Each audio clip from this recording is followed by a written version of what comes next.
Good afternoon, fans. This is your girl from Mel's Mat Chat, and this is your episode 317 of the podcast. How is everybody's Friday doing? I am doing really good. I am just chilling, relaxing. Had a difficult week this week, but overall, I'm doing pretty well. Um, I Yesterday I had a really trying day. As you may all well and know, that my mother has passed away, and she passed away when she was 61. Well, my nose. I'm not gonna blow my nose. I'm just gonna wipe it because my nose is running for some godly reason. Um, and yesterday was her birthday, and she would have been 63 yesterday. So 2 years down of birthdays. Yesterday was pretty funny, and it was just weird messages and weird, signs and stuff, which I'm not going to get into here. But it was hilarious yesterday. So I was glad that I was laughing, that I was crying. There's a whole load of stuff on on my refrigerator. My son was home last week, so this is the stuff that he wanted, which now I'm going to bring on Saturday to his school, because I'm going to see him on Saturday. Um, and I'm going to get rid of that stuff. It's not going to be here. I'm going to be like, it's like I don't even like half the stuff that's up there. The cereals, yes. The snacks, not so much. The Tostitos and the club crackers are going. Um, the Doritos, depending on if I've been having a craving lately with them. Yeah, those things are deadly, I swear. But he was home and I had a great Thanksgiving. I can't believe I'm saying this. I had a great Thanksgiving. And I'm just, I'm so, blessed that I have been able to be able to just be able to be with my son and be with my family and whatnot. So I hope everybody had a safe, healthy, and blessed Thanksgiving. Hopefully, good things and good vibes have come to you. Um, so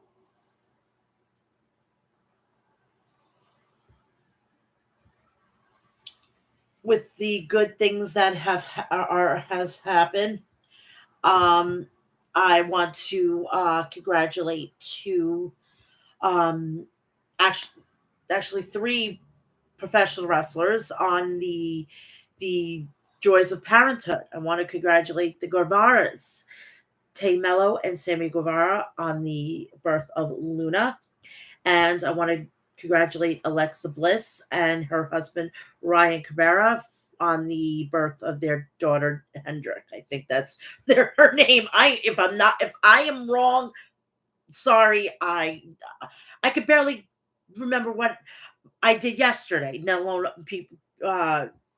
They wrestlers. Um,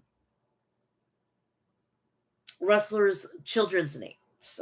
I couldn't think of it. I'm brain fart today, but I'm I'm kind of optimistic for the Christmas season. I celebrate Christmas. I don't know what everybody else celebrates. I just hopefully they're gonna have a great holiday season, and it is what it is. But please do me a favor. Go check my social media out on Instagram, TikTok, X, Facebook, Threads, and I am on Cameo. So if you want to, basically me to be the bearer of bad news or give people the greatest news of their lives, I will do that, and it's cheap, $5. It's cheaper than sometimes a greeting card, and you don't have to go to the store. I'm here. Please do me the favor, go check out Maestro Classics at maestroclassics.com. Visit their website for all their beard essentials. Also, please go check out Liquid Death at liquiddeath.com and go get all your artillery for murder your thirst. They have spring water, unflavored sparkling water, flavored sparkling water, and iced tea. I'm hoping that they can maybe do a lemonade. I don't like their half and half. I'm hoping that if they do a lemonade, they could do like raspberry, and they could also merge the lemonade with the flavored waters and the flavored sparkling waters. That would be phenomenal. I would love that. But you could get all of that and use them if you're of legal drinking age, great as mixers. I should know, I've used a time or two. Also, please do me a favor, go check out the people over at Death Wish Coffee at deathwishcoffee.com and get all your coffee essentials. And they really have righteous merch on sale. This is all good for Christmas and the holiday season. Also, tonight, tonight, if you are not doing anything, it's going to be crappy out. If you're in the metro area, in the tri-state area, please do me a favor, go check out HOG Wrestling House of Glory. You could find, you look at them up on the internet. Their website is hogwrestling.net, and you can get tickets for tonight. If you can't get there, do yourself a favor, go download the Premiere app and pay $99.99 a month, and you can watch the event tonight on the app. Couple of big stories. Let's address Punk. Punk is now back in WWE after 10 long years. I want to put this out there. I'm not going to stay on this too long. I'm just going to give you my quick opinions, and I could probably get into tangents, and I'm not going to do that because I got 4 shows that I got to review, and I want to get you out of here. And I like to spend Friday night going to do some self-care, go have a nice dinner, and enjoy the rest of the evening. My opinion of CM Punk. Okay. My opinion is that if you would have told me 10 years ago that I was going to be supporting him, I would have told you were high. You were hanging out with Val Venus. You were hanging out with the Godfather. You were hanging out with every pothead that you could possibly think of in the world of professional wrestling. Then if you would have told me that, oh, by the way, in your bingo card for 2023, he'll be at the Survivor Series in Chicago, Illinois, I would have said, you know what? I am going to start checking your brain. You're out of your freaking tree. I would have said you're crazy. He's back. There's nothing that we're going to do about it. They're not going to fire him. I mean, from a 0.5 to a 0.8, 1.8, and then he's going to be wrestling. That's going to bump it up. Do you honestly think that with the rising fucking ratings, they're going to get rid of him? He also freaking is the top merch seller right now. Are you freaking crazy? Seriously, are you freaking serious? You're out of your mind if that's going to happen. Yes, I don't have something cold. I have something hot. I am freezing my ass off here in New York. A nice hot cup of coffee do me just fine. So you're not going to do anything. I can't do anything. The best thing that we're going to do is we're going to enjoy him, because let me tell you something. He's not going to be here for very long.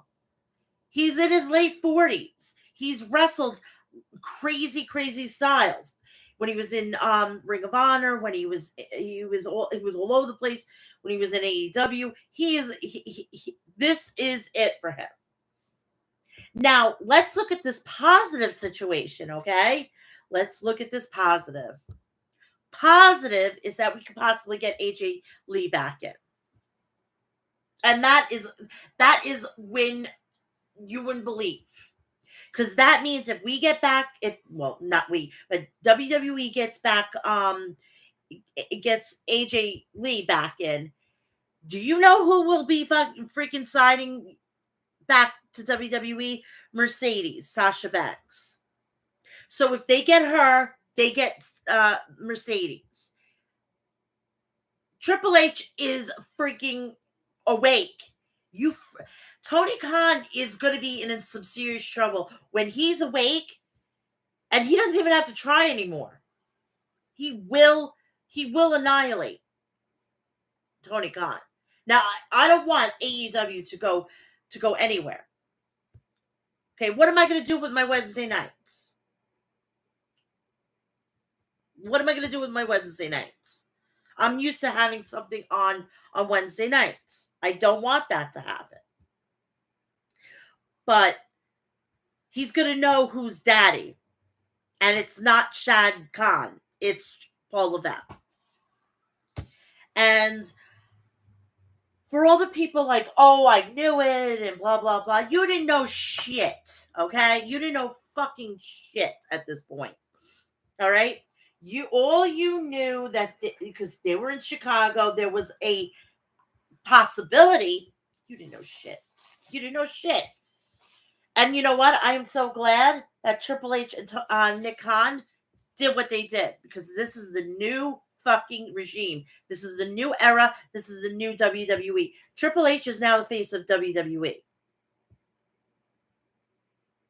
Plain and simple. You got Dana White for UFC, and you got Triple H for WWE. The combined powers, it's unfathomable what they could do together.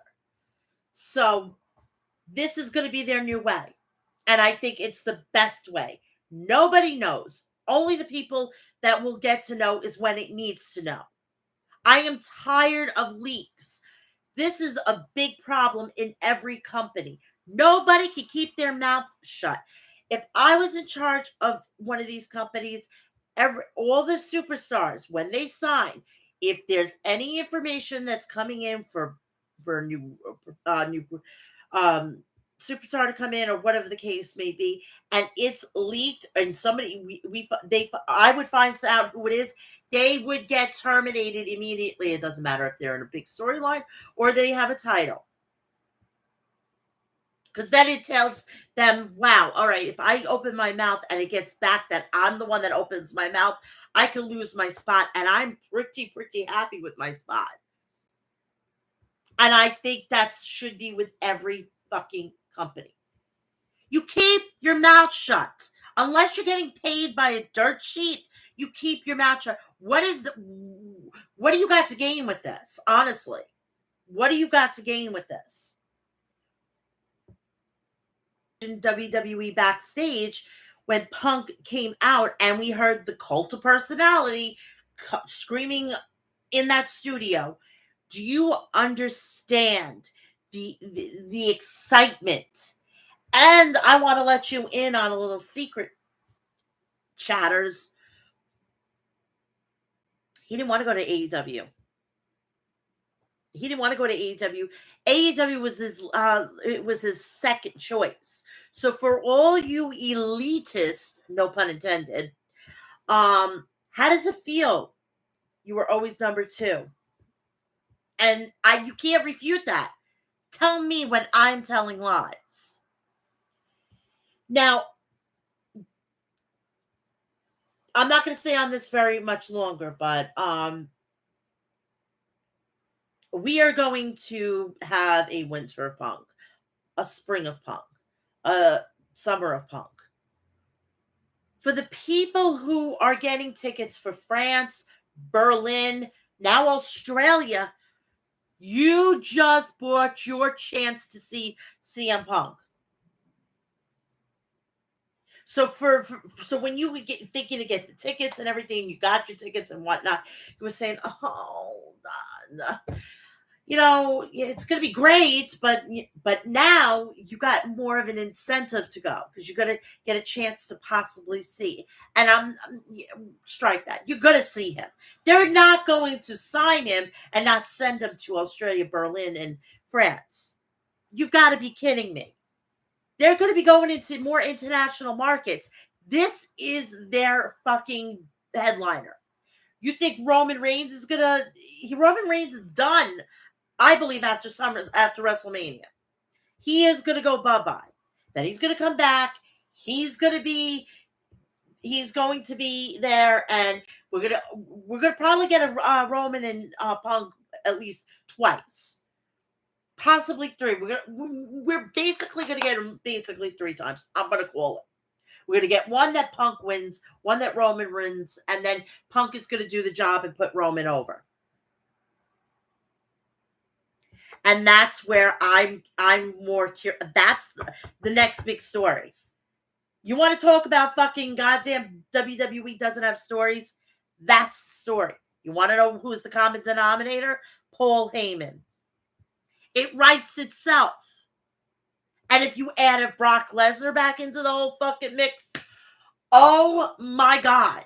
We are in for not a treat. We're in for a banquet. We are going to sit at the table with those three fucking amazing storytellers and with the fucking grand poobah of fucking storytelling, Paul motherfucking Heyman. And I believe, and I am quoting it now, he is going to be by the end of 2024 WWE Hall of Famer, without a doubt. He will headline this year's Hall of Fame, either that or friggin' Bray Wyatt. You heard it here first.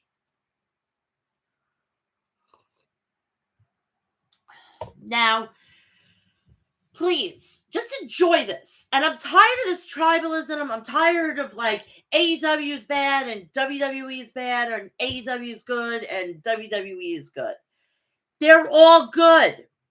Please, for the love of God, you are making it worse because you know Tony Khan is freaking jacking off to this shit. Stop feeding into him. Because the less you do that, the better that he'll be like, oh, I don't have to worry about this and blah blah blah. I can actually concentrate on my product. Meaning that means possibly a better product from him. And if you think that CM Punk is going to annihilate Tony Khan, he legally cannot do that. He can't insinuate anything. He can't legally. I don't know if this is a permanent thing or it's a temporary thing, but there will be subtle hints. But if you're going to get one that he comes out and he calls Nick and Matt Jackson children and they're assholes and shit like that, they're not. He's got a behavior clause. Do you think WWE is stupid? They covered their ass through and through. All I want him to do is wrestle. Storylines, promos. That's it. And see, now you have a Punk that don't have to be put into a position of power, don't have to be a disciplinarian, don't have to be like an EVP. He could be just Punk. And that's the Punk that we need to take WWE to the next level.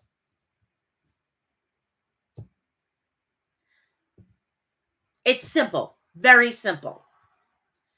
Let's just have a great WrestleMania season. For the first time, it's fucking now December. January, February, March, April. We have 4 months to WrestleMania. I am legitimately excited for WrestleMania 40. I am scared about the weather, but I'm psyched for the entire weekend.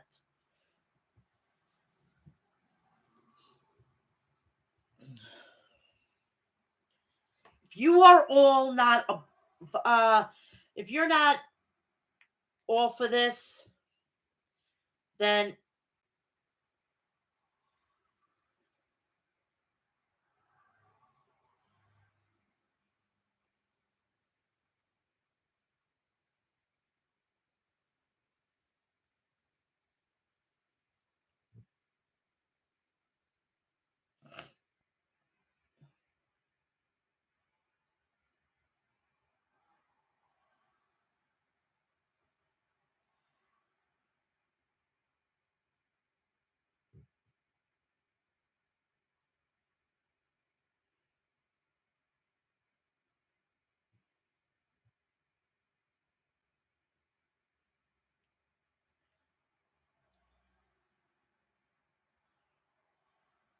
I had family When I have a family text, I don't care what I'm doing. I'm stopping the show. My family comes first. Um, so let's just enjoy Punk from for while he's here, and we're gonna have really good matches. Let's stop this shit. I'm tired of it. I see it on Twitter X all the time, and it's getting nauseating. It's getting obnoxious, and and it's not enjoyable when I'm on X at all. In fact, follow me, Mel's Mat Chat. Jesus Christ, and it's a verified account, and I want to clear this up.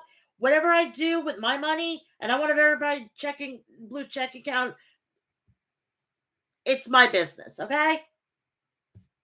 I had a problem yesterday with that. Jesus Christ. Next thing I'm going to want to bring up is Ric Flair. Now, he's been in AEW for 2 weeks on contract. And of course, he gets his mouth into trouble. Why are we doing this? Seriously. I don't understand this. Ric Flair needs to be Charlotte's father, Andrade El Idolo's father-in-law. He needs to focus on those two. He needs to be in the background. Don't work for any specific company. See if he could talk to Triple H and Tony Khan and say, "Hey, I don't want to work for either company, but I do want to advise my son and daughter, my daughter-in-law, and my daughter-in-law, my daughter and my son-in-law." Oh my God, today I'm really crazy today.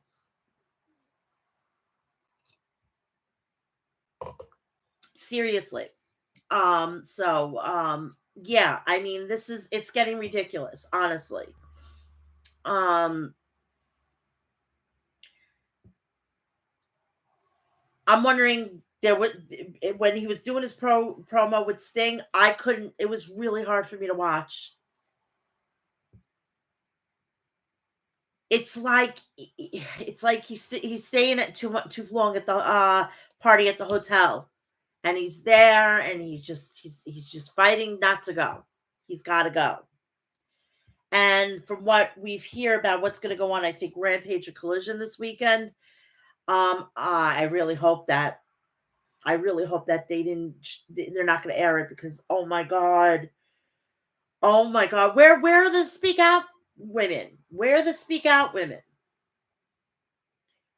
Seriously, they could do it for everybody else, but Ric Flair, you don't want to touch because he's a legend. Okay. Um, when War Games was happening, Stephanie McMahon was at ringside with her daughters, which is a good sign. Maybe she could come back maybe on a um when needed basis, like of course WrestleManias and all of them, and just come back as like an advisor or something like that. Ease her way back in, because I know for a fact she is not she couldn't deal with her father. It disgusted her, and she couldn't be a part of it. And girl, I love you to death. And I'm so happy that you stood up for yourself, and you stood up for your mom, because your mom is the one that was looking like an idiot. And I just, it broke my heart to see that. Let's see what other things have been coming across the world of professional wrestling. Um I think those are the main stories. I think those are the main stories, if I'm not mistaken. I mean, there wasn't a lot coming out of War Games. Um,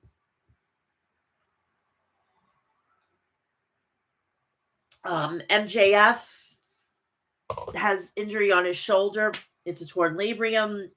That's the type of injury that's a very iffy injury. I should know. I actually had a torn labrum and a torn rotator cuff, so my whole shoulder was screwed up. So, I'm hoping that, I'm hoping that when they do reveal the devil, that it is done right, because it's going to be accelerated because of the whole situation. And you know what? I would actually, if the devil's not Adam Cole, right? Unfortunately, you're going to maybe have to put it on Joe, but then Joe can actually take the place of MJF. And, Adam and Joe had a little bit of a thing, you know, a little bit of a thing. All right, this is how maybe it'll happen. He loses at World's End. They hug, they say, you know what, I'm giving you respect, and blah, blah, blah. Adam comes out and everything like that. And then Adam says, hey, go and get your surgery done, whatever you need to get done. You did it for me, I will do it for you. And at the end, they relinquish the Ring of Honor World Tag Team titles, which that means, if I'm not mistaken, that would be um what is it? Not Death by Designer. I can't think of it. There's a pay-per-view coming up, and I can't think. Something honor. I can't think of it to save my life. Um, it's not Death by Before Dishonor. But they can have that, could be that big story on Ring of Honor. So that's what I'm hoping that's going to happen. If it doesn't happen and they reveal the devil, and the devil is Adam Cole, um, how fair is it going to be that they've done all of this and he's not the world champion in this position? How would it be? That's why we need to have him not come out as the devil, but have somebody in his place. But really, when he challenges Samoa Joe for the title, he wins the title. Then he says, you know what? You ever heard of a sheep in wolves clothing? There's always a poser or something like that. I'm actually the devil. I'm the devil. I couldn't get MJF, but I got you. Done.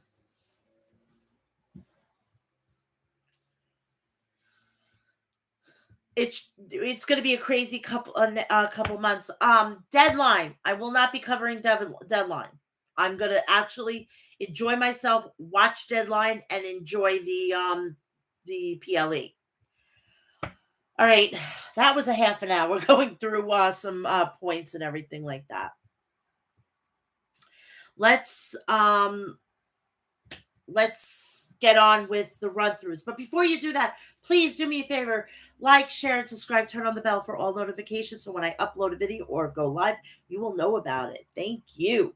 All right, Monday Night Raw. Monday Night Raw started the first hour of commercial free. And on that night, they promised another exciting night of action as both Randy Orton and CM Punk make their return to Monday Night Raw.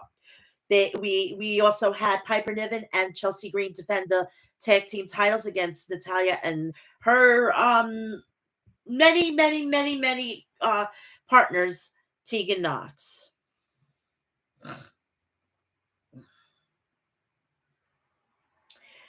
Randy Orton heads out to the ring, and Randy says he's back as long as he could stay here. He says he was gone for a while. He says the whole time he was gone, it gave him plenty of time to think about his accomplishments and accolades. But he had never done one thing, which compete at War Games. Hence, then Cody called him. He was in. He said there was another reason why he wanted to be part of War Games, is that because it was invented by Dusty Rhodes. And of course, every time somebody mentions Dusty Rhodes, I don't care who it is, I start to tear up, and it sucks. I mean, it sucks in a good way, because, Dusty Rhodes there will never be another Dusty Rhodes. No matter how much Cody tries to emulate him, or Dustin Rhodes tries to emulate him, never gonna happen. Orton says all about making moments, and he's got to make moments at Survivor Series. He said there's a lot of unfinished business with the bloodline. He said he can forgive, but he can't forget, and he has receipts for every single member of the bloodline. He said those receipts are going to come in the form of an RKO. Coincidentally, when I made my Gmail account, I'm not going to give you the entire email address, but there are elements of RKO in my email, and it's hilarious.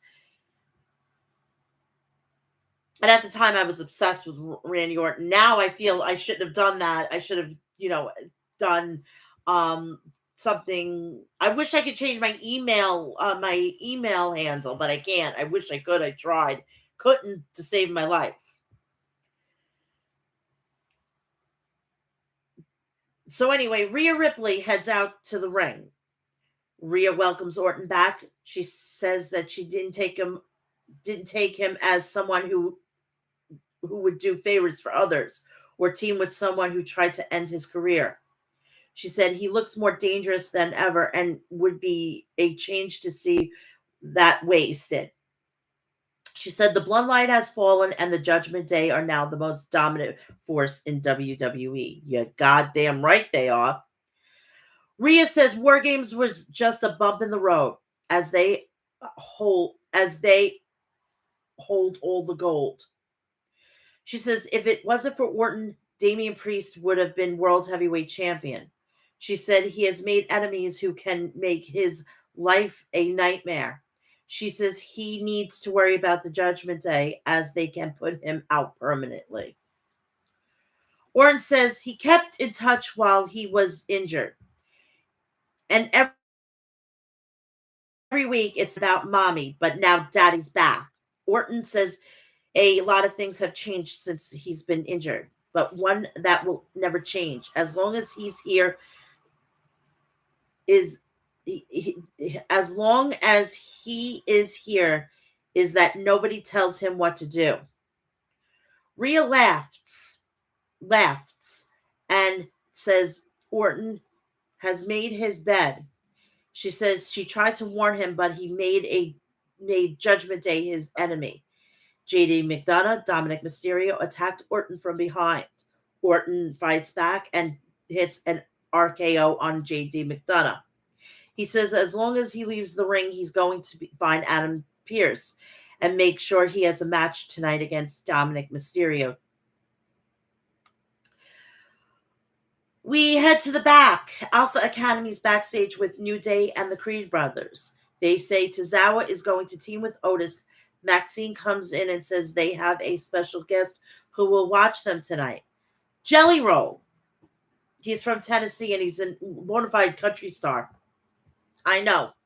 Fucking crazy. R-Truth comes in and says he was looking for the rest of Jelly Roll. He then says he's going to catering before they leave. It was basically a gauntlet match type situation. The teams were as followed. Alpha Academy, Indus Sher, Imperium, DIY, The New Day, and the Creed brothers. So Alpha Academy starts off this turmoil match with DIY. The match starts with Ciampa knocks down Tozawa. Tozawa comes back and knocks down Ciampa. Gargano tags in and attacks Tozawa from behind. Ciampa hits him with a clothesline. Gargano goes for a crossbody, but Tozawa gets his knees up. He tags out and Otis knocks down DIY. Otis attacks Gargano and Ciampa in the corner. Tozawa and Otis hit the Caterpillar. Tozawa tags in, but Ciampa hits him with a jumping with a jumping knee. DIY sends Otis out of the ring and Tozawa with a double knee strike for a pinfall. Indus Sher comes out because they're going to be the ones to face DIY. Let me take a sip of my coffee. Note to self: never drink hot coffee with a metal straw.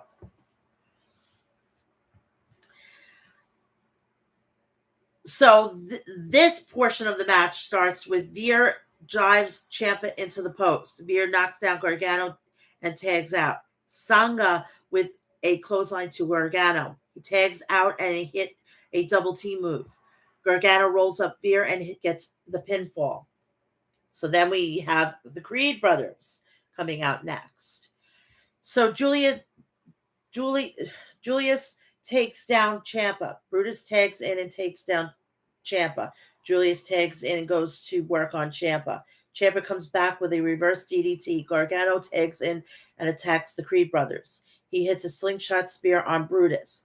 Cover 1-2 kick out. Gargano with sliced bread number 2. Slow Julius sends Gargano out of the ring. Julius tags in and slams Ciampa. Ciampa and Julius exchange strikes. Gargano tags in and kicks Julius in the face. Brutus takes out Ciampa.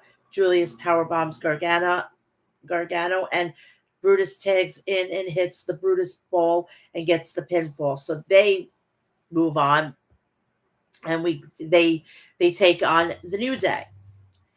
And Xavier Woods starts off and drop kicks Julius and tags out. Kofi hits Julius with a drop kick. Kofi also tags out, and Woods attacks Julius. Kofi tags in and stomps the arm of Julius. Woods tags in and hits a diving elbow. Kofi tags in and hits a splash on him. He goes to work on Julius. Julius fights back with a body scissors. Julius fights back and body slams Kofi. Both men tag out. Julius with an exploder suplex on Woods, who rolls to the apron. Brutus suplexes Woods into the ring. Cover 1-2 kick out. He tags out and Julius slams Woods. Brutus hits the moonsault and Julius hits the shooting star press. Cover 1-2 kick out. Brutus tags in, but Woods hits a tornado DDT. Cover 1-2 kick out. Woods tags out.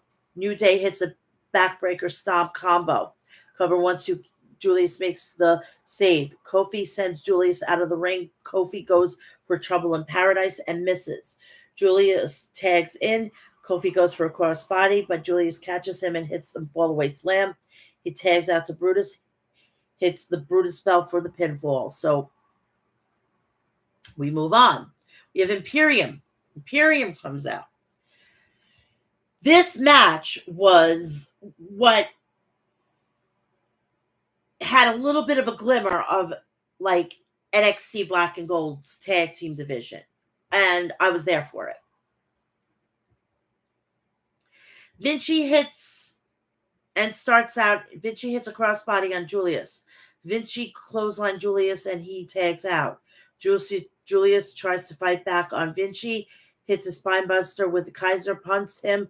Vinci tags in and power bombs Julius. Cover 1-2. Brutus makes the save.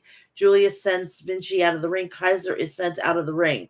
Julius tags out and Brutus knocks down Kaiser and Vinci.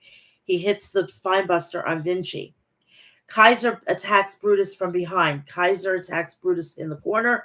Vinci tags in and hits a backbreaker on Brutus. Brutus and Vinci knocks each other down. Julius tags in and hits a couple of belly-to-belly throws. He hits a Northern Lights suplex on Imperium. Julius sends Vinci out of the ring. He then hits a powerbomb on Kaiser. Brutus tags in. Kaiser sends Julius into the post, and he hits Brutus with a clothesline. Vinci tags in. Julius suplexes Kaiser, and Brutus slams Vinci. Brutus tags in and hits a Brutus ball for the win. So the winner are the Creed brothers. So they will be taking on Finn Balor and Damian Priest for the undisputed WWE Tag Team Championships. Rhea Ripley is with Judgment Day backstage, and Balor walks in and says they can't take Creed brothers lightly. Priest says he let everyone down at War Games. Rhea says they are family. They rise together, they fall together. Balor asks him to relax. Rhea says just because Priest made himself the leader and lost, They are not going to hold it against him. Priest says he appreciates it and asks about JD. Valor says he's in medical and they should go check up on him. We go to our very first commercial break after an hour of commercial free wrestling.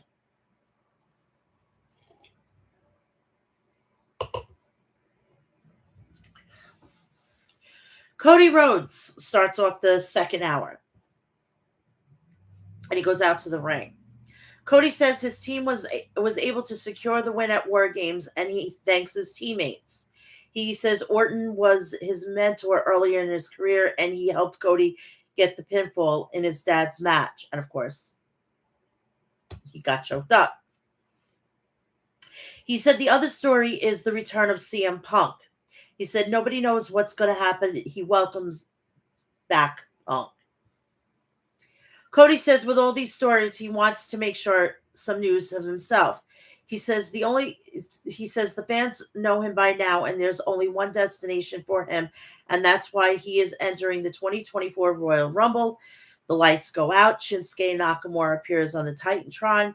He says Cody is a brave hero who won his battle, but he needs him to set him free and awaken him.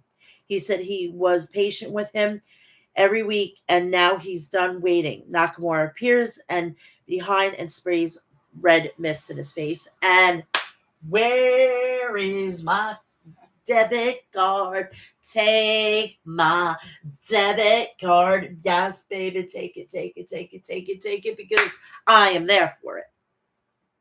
We go to commercial break and we have Bronson Reed versus Ivar. The match starts with both men exchange strikes. Reed knocks down Ivar. He hits a senton. Ivar comes back and knocks down Ivar. He hits a suplex and then leaves the ring. Valhalla distracts Reed and Ivar takes advantage. We come back from commercial break. Reed with a Samoan drop and he follows it with a senton. Cover 1-2 kick out. Ivar power slams Reed, cover 1-2 kick out. Ivar climbs to the top rope, goes for a moonsault but misses. Reed climbs the top rope, but Valhalla distracts him. The referee ejects Valhalla from ringside. Ivar sends Reed out of the ring. Reed sends Ivar into the timekeeper's area, kicks Reed in the face. He climbs to the barricade, and Reed hits a Death Valley driver into the barricade, and the referee counts to 10, and it's a double count out. Ivar attacks Reed with a steel chair. This is after the match. Reed accidentally attacks a technical worker. They continue to brawl, and security officials try to separate them. Ivar dives onto Reed. A video of Zoe Starks plays, saying she was close to beating Rhea. No. Rhea, no. Absolutely not.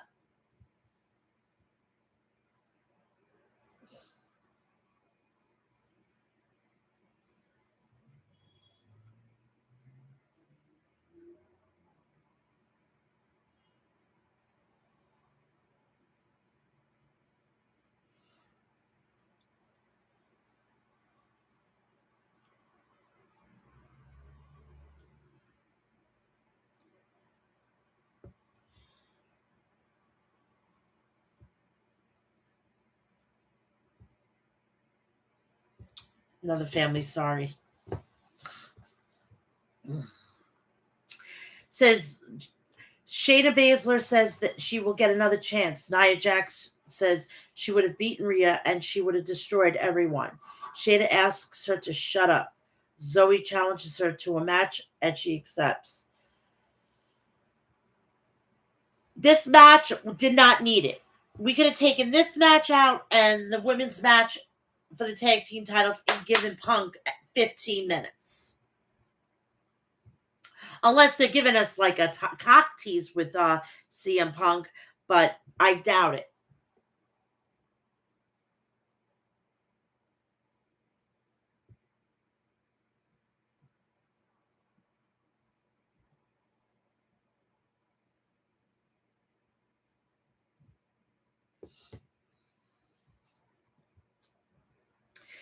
So we have Nia Jax versus Zoe Starks.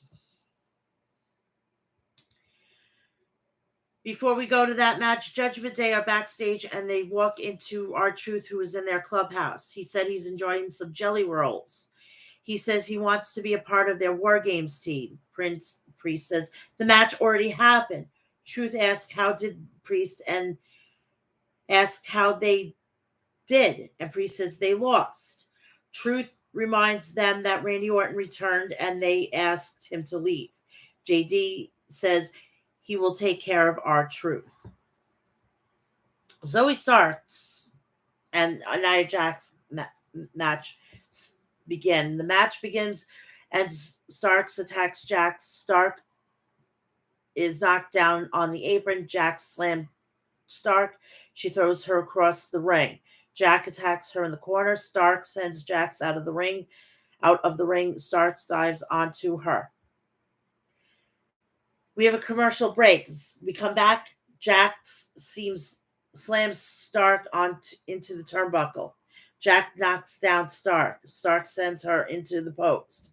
Zoe hits a corkscrew senton and follows it with a running knee to the face. Cover 1-2 kick out. Jax comes back and attacks Stark in the corner.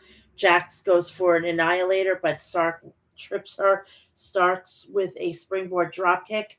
Stark climbs up to the top rope, but is stopped. Jax with a Samoa drop on Stark. She hits a senton. Jax hits an annihilator for the win. Do I care?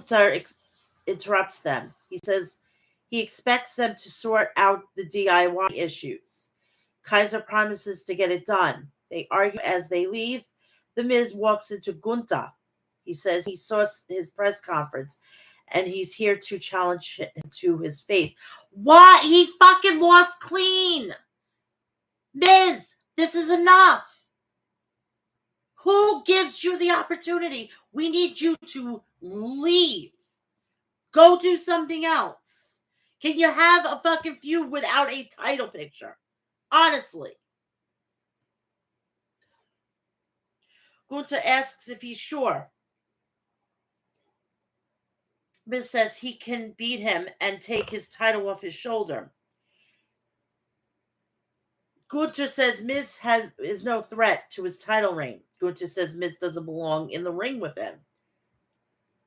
Telling me when he's telling lies. Rollins goes to the ring. First, we go to commercial break. The fans chanted CM Punk.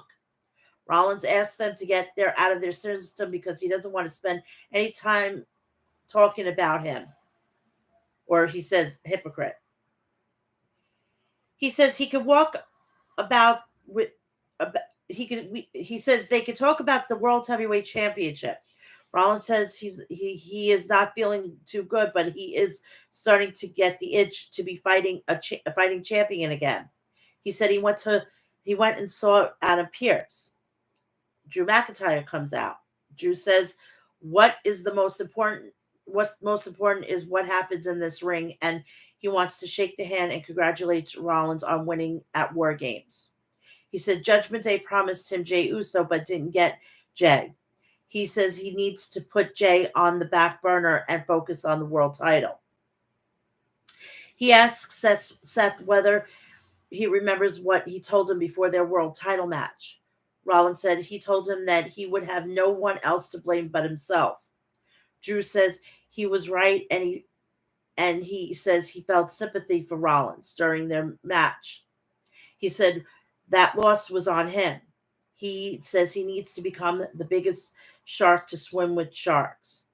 He demands a rematch. Rollins says he deserves a rematch, but the problem there is there's a couple more people who deserve a shot more than him. I actually agree with him. We need different people. It can't be the same freaking people for like 10 months. Rollins says he met with Pearce and he will be defending the world title live on Raw. Drew says Rollins calls the shot and asks who the match is with. Rollins says he is defending the world title against Jey Uso. Drew McIntyre headbutts Rollins, and he cut his head on the title. Drew throws Seth across the ring. Jey Uso music plays, and he walks to the ring. Jey super kicks Drew. Seth and Jey super kick McIntyre, sending him out of the ring. I don't even want to go through this because this time should have been fucking for CM Punk. And the match with Randy Orton didn't need to fucking happen.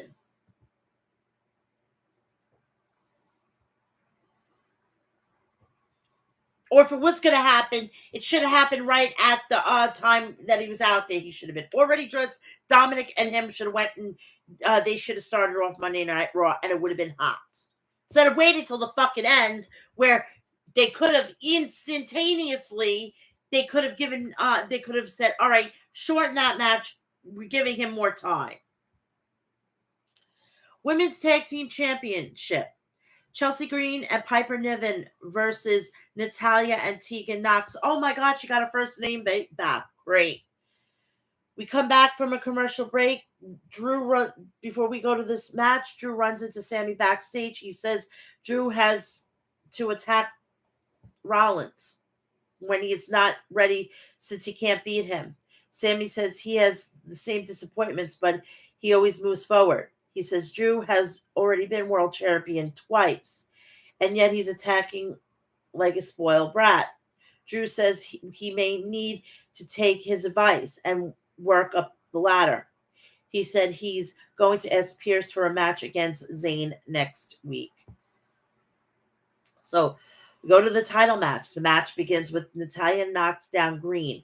Green tags out. Piper is sent into the post. Nox tags in and kicks Niven in the face. Natalya tags in and hits a crossbody on Niven.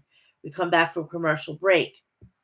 Green sets up Natalya in the corner. Natalya powerbombs Green. Cover 1-2 kick out. Natalya tags out. Knocks down Green. She headbutts Green and plants her. Nox kicks Green in the face and dives onto her. Cover 1-2. Niven breaks it up. Niven tags in and hits the senton. Cover 1-2. Natalya makes the save. Natalya sends Natalya out of the ring and she tags out. Niven tags in. Tegan and Natalya suplex Green into the barricade. Niven takes them out with a cannonball. She sends Tegan into the ring and hits a flying crossbody for the win. Chelsea and Piper retain the championships. There was somebody back at Monday Night Raw, and I'm going to give you my thoughts on this after we finish the run through. It just dawned on me. Randy Orton was backstage, and Jey Uso walks into him. He thanked him for joining their team at War Games. He apologizes for what he did to him in the bloodline. He said he's trying to do the right thing. Orton says he has watched him for the past few weeks, and they are cool, but he's going to handle the bloodline as long as he's out of the bloodline. They're good. So basically, if Jey Uso just that warmer really knows how to keep things warmer.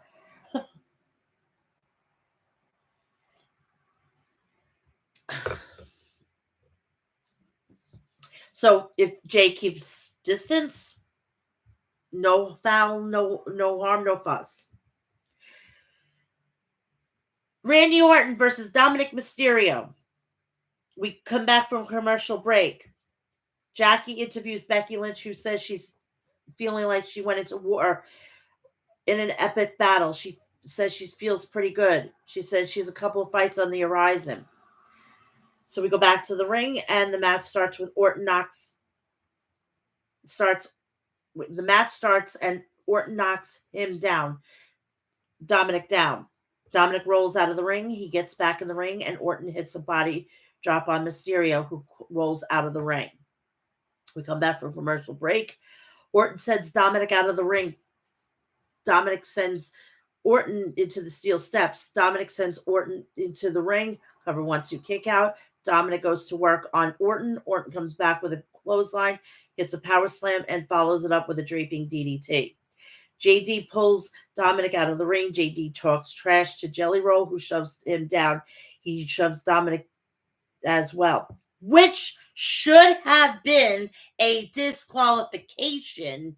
Then it saves him being strong because he's going to be going against Wesley at deadline. That Bruce Pritchett did that because Triple H wouldn't have never done that. He shoves Dominic down as well. Orton slams Dominic on the announcer desk. He does it again. Orton sends Dominic into the ring. JD climbs the apron, but Orton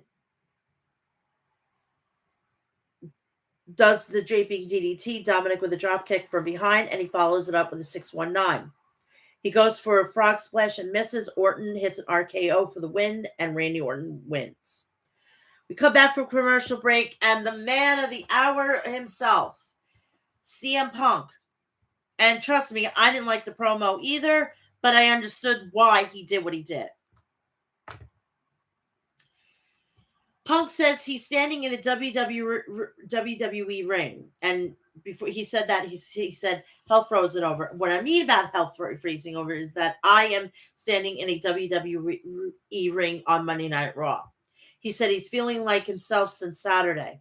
He said he's changed, and this is the truth. He said he's home. He said, yeah, if you were to have noticed the two demeanors, he really wasn't. He was very angst in AEW. He was very angst, and he just wasn't comfortable there, and I could see it with his body language. He says he didn't know how this was going to go down. He says this is where he belongs, and he has been gone for 10 years, but fans never forgot about him. He said he heard the fans, and that's why he's back. He said he's back to get everything he needs out of this place. He says it has been nothing but hugs since his return, and kisses and the whole gambit. It's been like a family reunion, yada, yada, yada.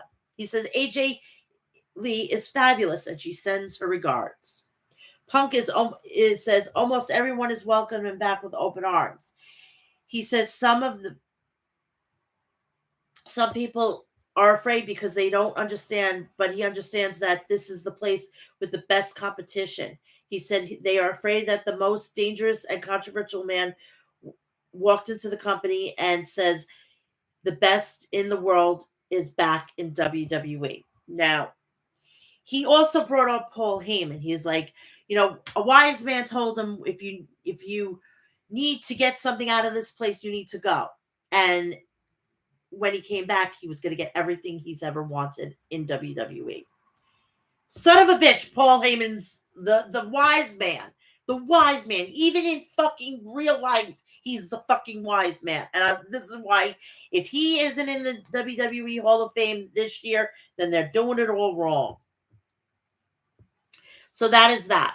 We're going to be tonight. They're in Brooklyn.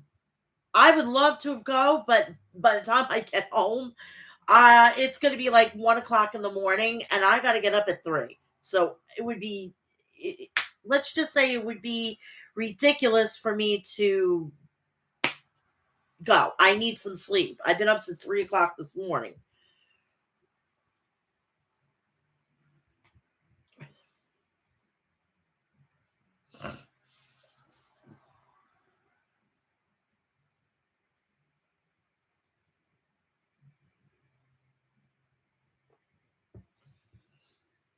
Sorry, my tablet is a little slow, as per usual.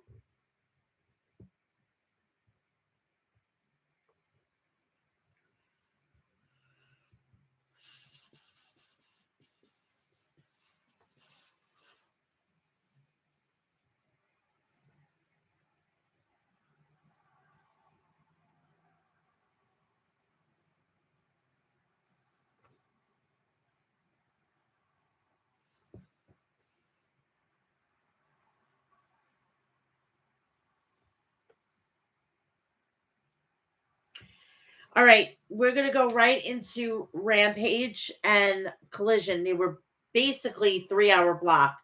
It was on Saturday from 7 to 10, and it was during the Survivor Series War Games.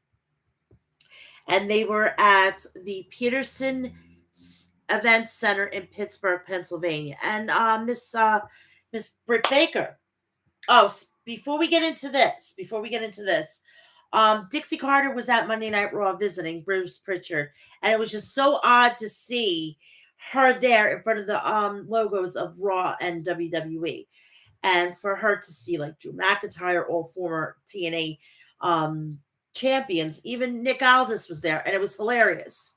It was like, Jesus Christ, did WWE like just suddenly purge everybody from TNA? It was hilarious.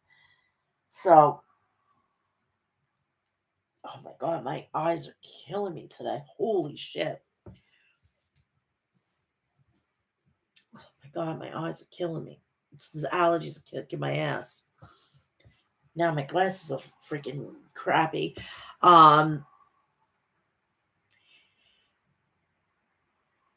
and before we get into this, please like, share, subscribe, turn on the bell for all notifications. So when I go live or upload a video, you will know about it. Please do me a favor, go follow me on Threads, Facebook, Instagram, X, TikTok, and Cameo. Follow me all there, and you'll see what I'm up to every single day. And I didn't say this at the top of the show, but it will be always around my mother's birthday. This is dedicated to my mother. She is the reason why I'm doing what I'm doing, and yesterday was her birthday. So, Rampage Collision were at the Peters Evidence Center in Pittsburgh, Pennsylvania. You're probably wondering where it was, Dr. Britt Baker, DMD.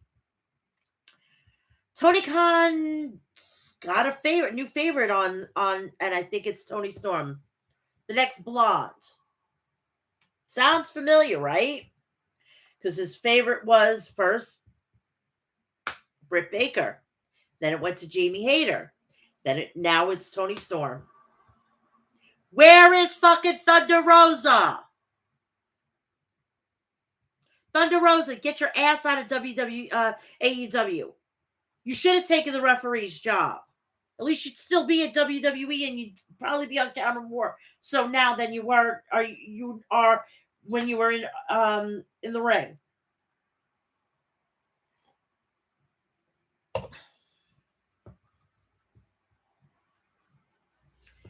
Anywho.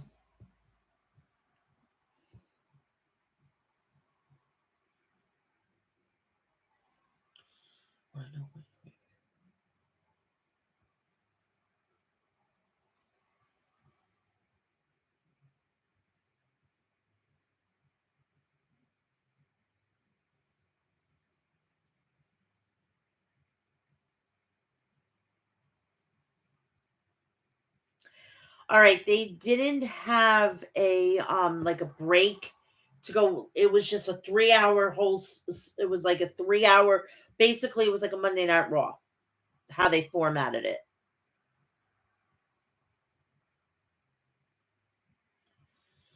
All right, we start off the very first match. It was FTW champion Hook versus Rocky Romero. Rocky escaped a suplex, and both men ran across the ring, delivering a lariats, knocking one another down. Hook was first back to his feet. He hurled Rocky with a big-time German suplex. Rocky struck Hook with a rising knee strike and then a vertical suplex on the apron. Rocky followed up with a forever clothesline back in the ring. Hook rallied back with a vicious exploder suplex on Rocky. It was a high-impact match in a very short time. Hook hit Rocky with a body blows in the corner. Hook headbutted Rocky and got a near fall after a Northern Lights suplex. Rocky stunned Hook and with a sliced bread number 2. Hook employed a leg sweep on Rocky. Hook countered a second attempt and a sliced bread with red rum, and Hook won via ref stoppage. That says a lot. To do that to Rocky Romero, crazy, crazy, crazy, crazy. We started off with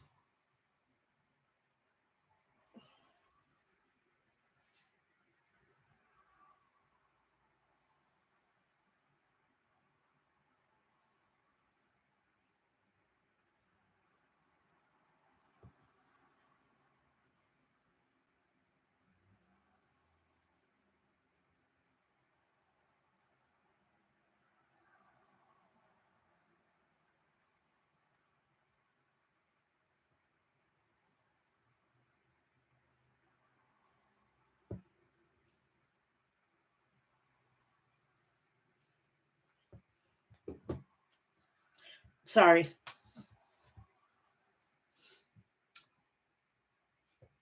So we have Chris Statlander versus Diamante. Another woman that I haven't seen dye her hair because she's stuck on fucking Ring of Honor. Diamante tried to outpower Statlander, but once she realized she couldn't, Diamante slapped Statlander. Chris knocked down Diamante with a shoulder block. Statlander power slammed Diamante for a near fall. Mercedes Martinez walked out onto the ramp and to scout out Statlander. Statlander was rolled up by Diamante for a 2 count. Diamante charged at Statlander, but Statlander was waiting for her with a power slam. Diamante covered Chris with a cutter, but Chris kicked out. Diamante charged at Statlander, but Statlander countered with a discus lariat and scored the pin on Diamante. Mercedes jumped into the ring, and she and Diamante began double teaming Chris. Willow Nightingale sprinted to the ring to even up the odds, coming to the rescue to the former TV champion Statlander. What the hell is Willow keep? This just seems very odd and peculiar to me.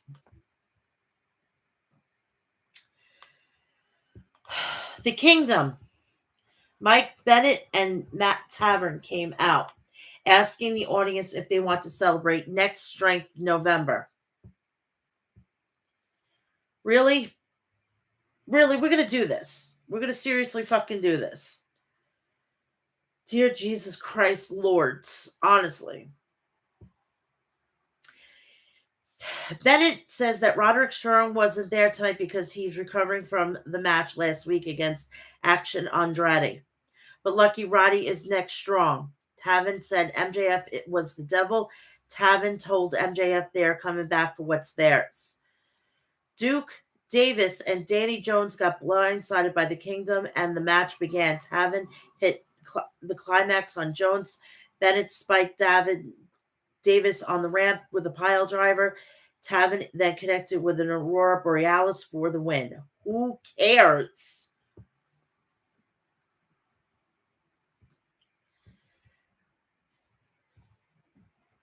Rampage main event. ROH Pure Champion Katsuri Shibata versus Blackpool Combat Club Wheeler Yuta. He's being pigeonholed into this freaking title. Jerry Lynn, Jimmy Jacobs, and Christopher Daniels were the judges for this match. The fans chanted Shibata, Shibata. Shibata applied a bow and arrow submission to Yuta. Wheeler escaped, and Shibata followed up with a strong knee strike. Shibata applied a leg submission, and Wheeler grabbed the ropes, utilizing his first rope break of the match. Yuta was immediately issued a warning after a closed fist to Shibata's face. Shibata drop-kicked Yuta's head against the turnbuckles. Shibata applied the STF on Wheeler, managed to reach the rope, utilizing the second rope break of the match. Shibata put a sleeper on Yuta, but Yuta shucked him off. Wheeler fired himself out of the ring with a tope suicida to Shibata. Yuta whipped Shibata into the guardrail. Shibata returned the favor, whipping Yuta into the guardrail. Back in the ring, Yuta ducked a PK from Shibata. Yuta knocked Shibata into the ref, hit a low blow while the ref had his back turned, and DDT Shibata right on his head to score the pin. A new ROH Pure Champion, Wheeler Yuta. That's going to be his career. ROH championship. He needs to start breaking out. And I feel bad for him because he's stuck with Moxley where he's doing this.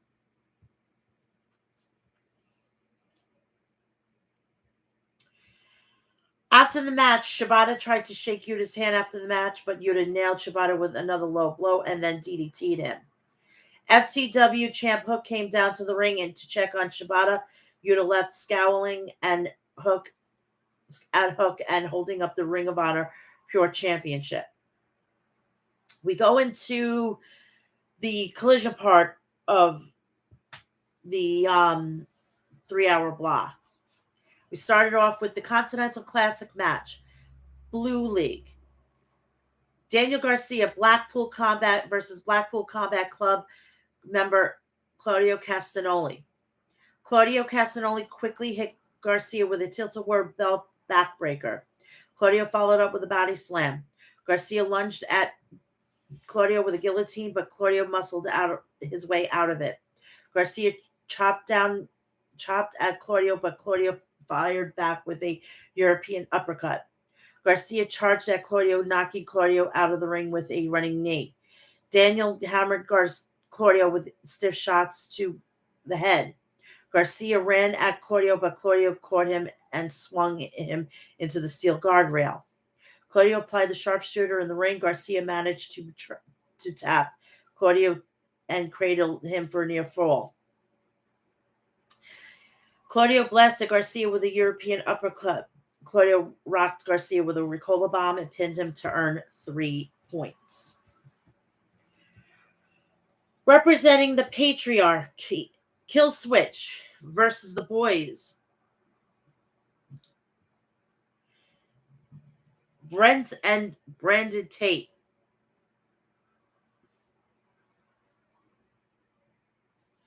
So it was a 2-on-1 match. And they have a name for this faction. Brent was thrown overhead by Kill Switch with a wheelbarrow suplex. Kill Switch chokeslammed Brandon over the top rope and down on the edge of the ring. Kill Switch clobbered Brent with a lariat to the back of the head and pinned him. Kill Switch grabbed 2 chairs and placed them in the ring. Kill Switch chokeslammed Brent onto the chair. Kill Switch grabbed Brent, but then the Rated R superstar Adam Copeland jumped into the ring and cracked the chair over the back of Kill Switch. Copeland smashed Kill Switch with a concerto. Kill Switch tried to get his knees, but Copeland curb stomped. Thank Mr. Rollins there.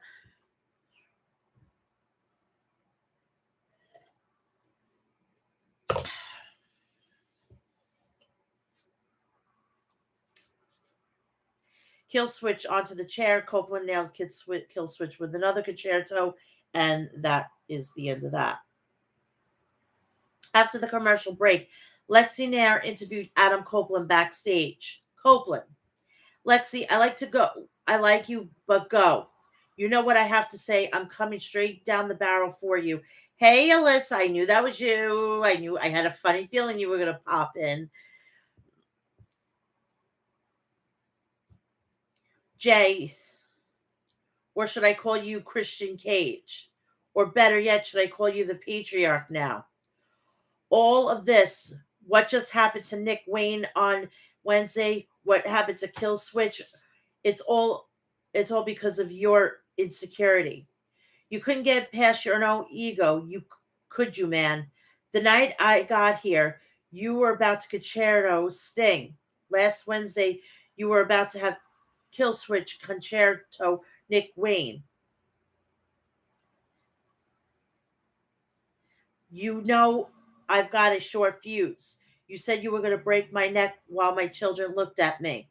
You're not just threatening me and my future, you're threatening theirs. Now I'm hunting you, and I've already got 2 heads on my wall. I'm going to change your soul. I'm going to kick you in the face. I'm going to take your TNT title because that's the most important thing in your world. I am challenging you. Dynamite, December 6th, Montreal, Adam Copeland versus Christian Cage for the TNT Championship. And I'm going to go to places where you can't go. You haven't been to because you don't have that dog in you. I'm going to take your title, TNT title.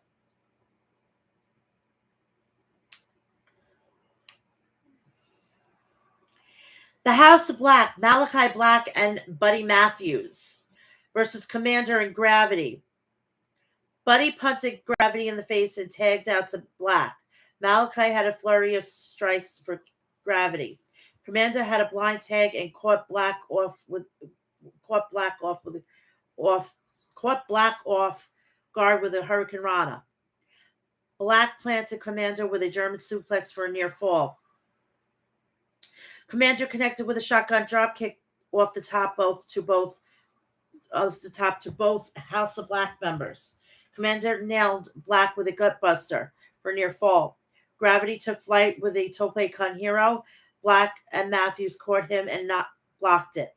Commander walked the ropes from the turnbuckle from another and springboard off the top, taking out Black and Matthews on the arena floor. Commander and Gravity each other jumped off the top turnbuckles, but Black and Matthews countered by raising their knees. Black cracked Gravity with his knee lift, and Matthews smashed Commander with a knee lift. Black ravaged Commander with a spinning back elbow and then sat on the mat, waving at Commander to crawl to him. It was a trap. Buddy curb stomped Commander and then pinned him. Oh, Mr. Rollins must be freaking thrilled. Oh, God. Here we go. Is me less? I couldn't care less. Roman Reigns champion doesn't feel important anymore. So him as champion drops break for a while. Invested people.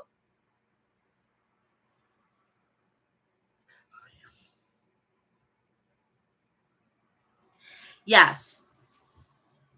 I'm hoping. I am hoping.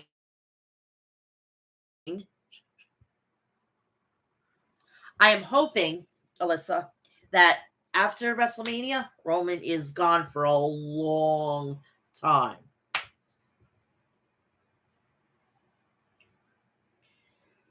TBS Championship match: Julia Hart versus Lady Frost.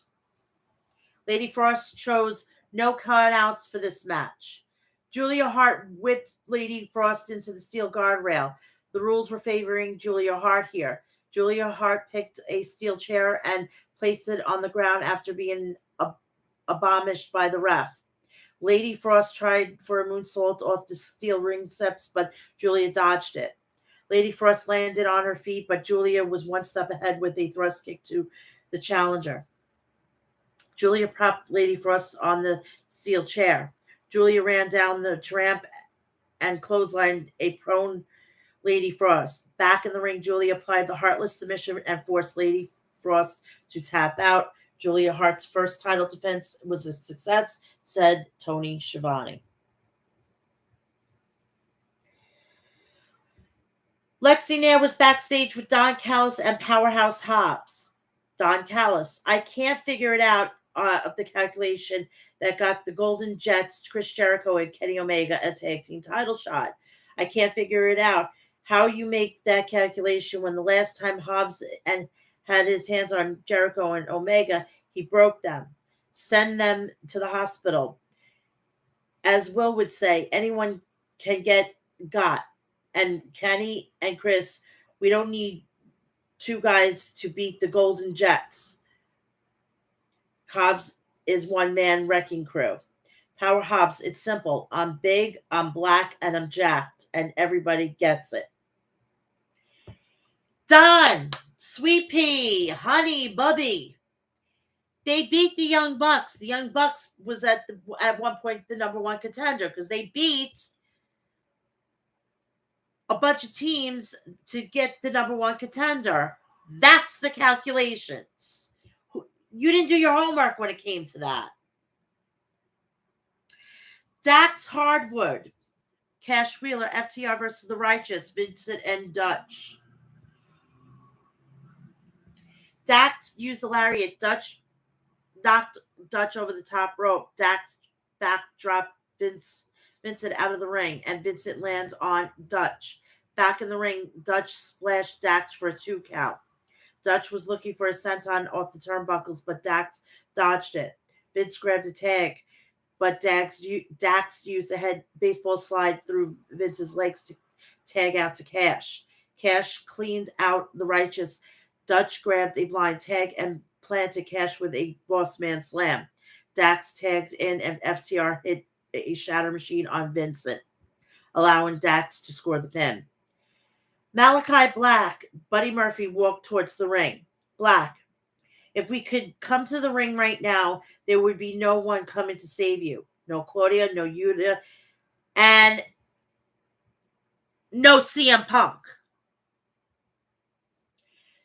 See, the misconception in this place is that is not the brotherhood that you two think it is. The arena went dark when the lights came back on. FTR were alone in the ring, but the House of Black had vanished. Action Andretti versus Darius Martin, and Darius Martin were backstage. Action Andretti, 8 months. That's how long it's been since Darius and I have been teaming together. Darius, these past 8 months, I feel like we've grown such a bond together. We have so many great opportunities. I've heard that this Wednesday, Dynamite is returning to your hometown in Minneapolis. Darius Martin, yeah, we've been building a lot of chemistry, but it seems like there's something a little bit off, and I don't know what it is. Dante Martin walked onto the scene. Darius turned to Dante, said, "Are you ready to step up? It's time to take flight." So Top Flight's back together. For how long? We don't know. Darius Martin says, "I am back." Tony Schiavone interviewed the AEW World Tag Team Champions, Absolute Ricky Starks and Big Bill.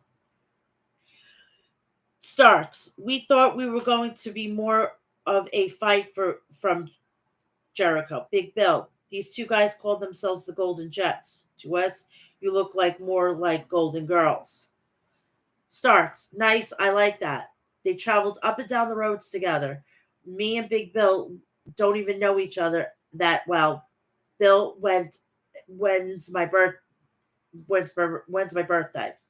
Big Bill, no idea. Exactly, he said Starks. But I do know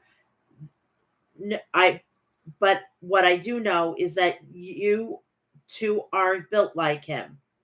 Big Bill, 4 years ago, I was out of the emergency room having seizures from alcohol withdrawal. I always knew I'd make it back to the top. When I couldn't get out of bed, I was at the lowest point in my life. I knew I'd make it back to the top. And nobody believed in me. They counted me out and said, he's washed, he's done. I always knew I'd make it back to the top. And standing in the ring with this guy with these titles, I'd say I was right. I made it back to the top. Now, Chris and Kenny, we know all about you. They're aware of the accolades, and two are of the best to ever do this. But I don't think you two realize who you're dealing with. We are angry, we are motivated, and we're not only going to beat the living hell out of you, we're going to embarrass you. When I look at you two, I don't see Jordan. I don't see Pippin. When I look at you two, all I see are dudes that hand Michael Jordan his Bazooka Joe bubble gum before starting lineups are introduced. Starks, I don't even watch basketball, and I know those people are really good. And I also know two things. One guy tells everybody he's the best, and the other actually is. After you are done and with me and Big Bill, we're going to let you know one thing. Ricky Starks likes his gum minty fresh, and Big Bill likes his big red baby.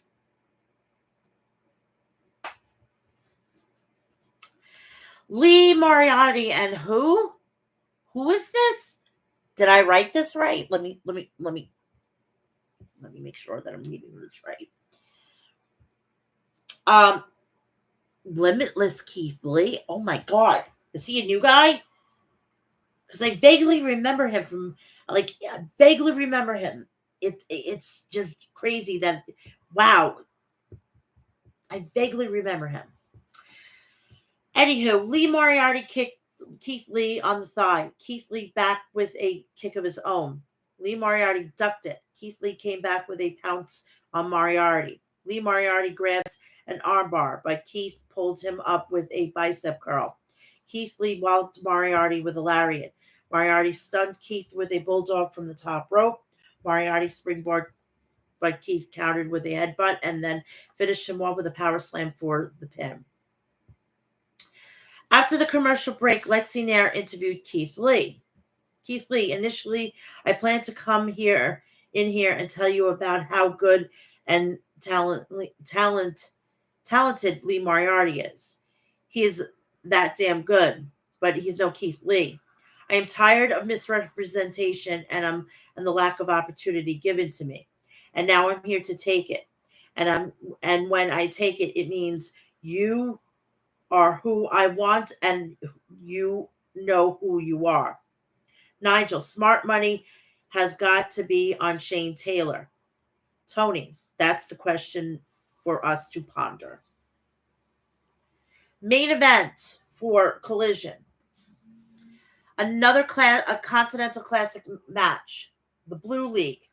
Ring of Honor World Champion and New Japan Strong Openweight Champion Eddie Kingston versus the House of Black Brody King. Let me take a sip of coffee first. So good.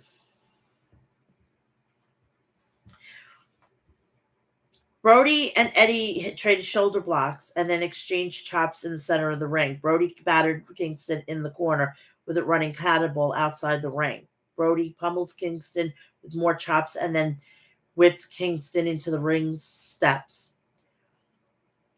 Brody charged at Kingston, but Kingston countered with a drop toe hold, sending Brody colliding into the steps. Brody rallied back with his splash Kingston against the barricade.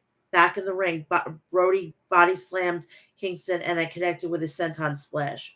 Brody tries to whip Kingston into the turnbuckles, but Kingston's legs gave out and crumbled to the mat. Kingston collected himself and out of nowhere, in a desperate move, Kingston clubbed Brody with a lariat. Eddie went for a exploder suplex, but Brody countered with a German suplex. Kingston shocked Brody with a spinning back fist for a near fall. They traded chops again. Brody switched to forearms. Eddie spiked Brody with a DDT for a near fall. Eddie charged at Brody King, but Brody planted Kingston. Brody was looking for a lariat, but Eddie countered with a exploder and then a half and half suplex. Kingston followed up with a third suplex for a 2 count on Brody. Brody nailed Kingston with a pile driver for a 2 count. Eddie ducked a lariat and cracked Brody with a spinning back fist. Brody decimated Kingston with Dante's Inferno and pinned him. Brody has earned 3 points. Holy smokes, what have we just seen? This is what the Continental Classic is all about, said Tony Schiavone.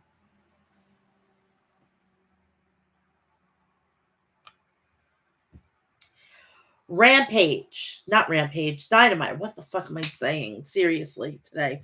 I'm exhausted. I cannot wait to try to get some sleep tonight. Oh yeah. I need sleep. I need sleep all fucking weekend, but am I gonna get it? Probably not. I got so much going on right now, it's not even funny.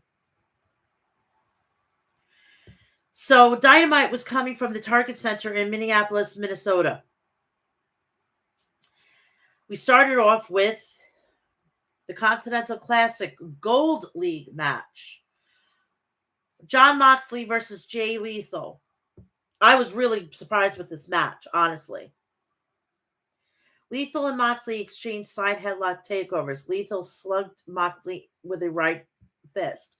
Lethal applied a figure four, but Moxley rolled under the ropes and both men tumbled to the arena floor.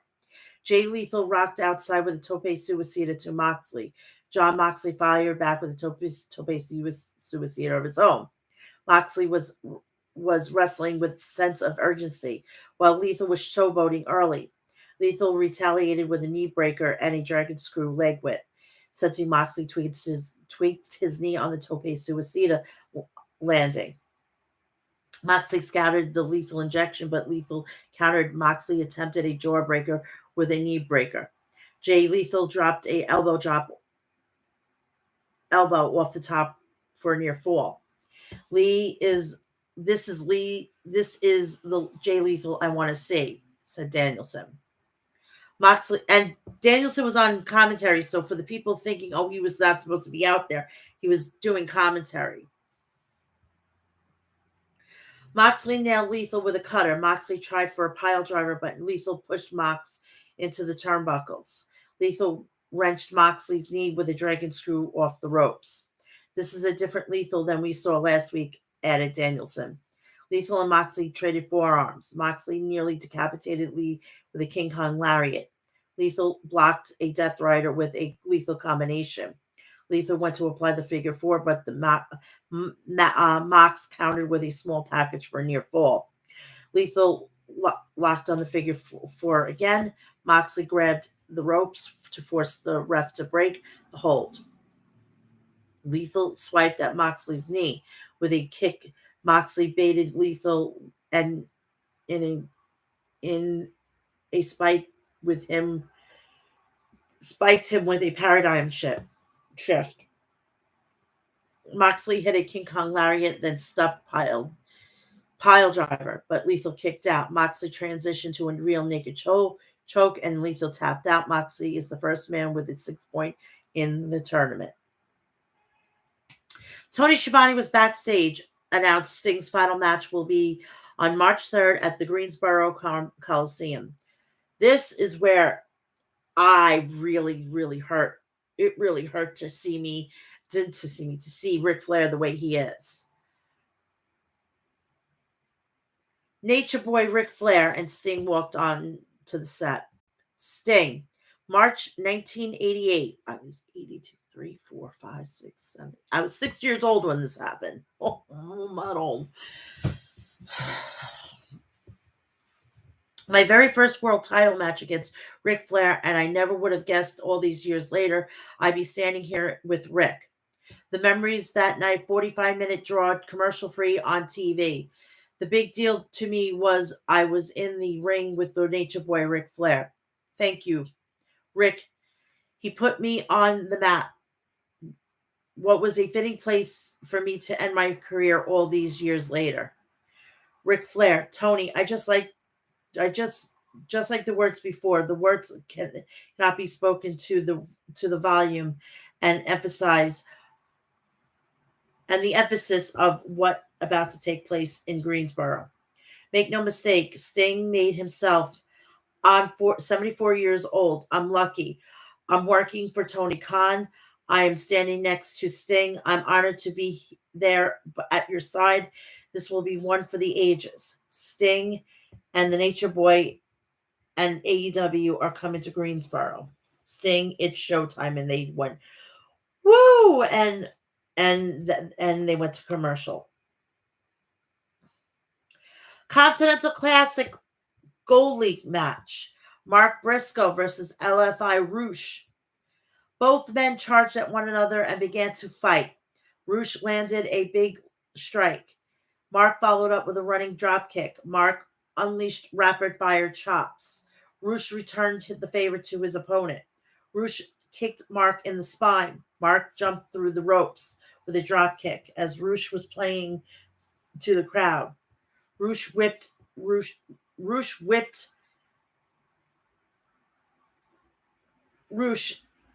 Mark into the steel barricade. Mark backdropped Roosh onto the top of the barricade. Mark dropped the cactus elbow off the edge of the ring. Back in the ring, Roosh sent Mark flying with a released German suplex. Mark threw his whole body into vicious lariats. Briscoe baited Roosh and caught him with an explosive suplex. Roosh rallied back with a belly to belly suplex. Mark speared Roosh for a 2 count. Mark followed up with a neck breaker. Roosh slipped free from the J Driller. Mark dropped Roosh with a kick to the back of the head. Roosh suplexed Mark off the apron onto the arena floor. Mark smashed Roosh with a froggy bow for a near fall. Roosh fought out of the J Driller, dropping Mark. Roosh baited Mark and suplexed Mark into the turnbuckles. Roosh followed up with a bull's horn on target and pinned Mark. Roosh is on the board, said Excalibur. AEW Women's World Champion. Timeless Toni Storm was backstage. Toni Storm, I'm feeling very fatigued after the championship celebration. I'll be fine for my match next week. And away we go with this one. Holy shit. MJF, world AEW World Champion and one half of the Ring of Honor Tag Team Champion.